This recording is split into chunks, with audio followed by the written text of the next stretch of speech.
একদিন কলা, নারকেল ও তাল একসাথে বসে বসে গল্প করছিল। তাদের মাঝে তাল বলল, আজ সবাই আমাদের দুঃখের কথা শুনবো। তারপরে সবাই বলল ঠিক আছে। নারিকেল বলল, তা তাল আগে তোর দুঃখের কথা বল, দেখি তোর কত দুঃখ আছে। তখন তাল বলল, আচ্ছা বলছি, মনোযোগ দিয়ে শুন সবাই। তাল বলল, মানুষের মনে একটুও মায়া দয়া নাই রে। মানুষ আমার এমন ভাবে চিপে চিপে খায়, তবুও তাদের মন ভরে না। ভাবছি হয়তো আমায় চিপে খাওয়ার পর ফেলে দিবে, না, তবু আমায় কুড়িয়ে কুড়াল দিয়ে কুবিয়ে খেলো। এটা শুনে নারকেল বলল, আর বলিস না, আমায় যে এত দূর থেকে ফেলে দে, আমি গাছ থেকে পড়তেই কোমরের হাড্ডি ভেঙে যায়। এরপরে খান ধরে তুলে নিয়ে আমায় আষাঢ় দিয়ে মাথা ফাটিয়ে খায়। তো এবার কলার পালা।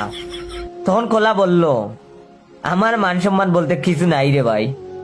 আমায় যখন খাওয়া শুরু করে, আমার কাপড় খুইলা খায়। No, no, no, no.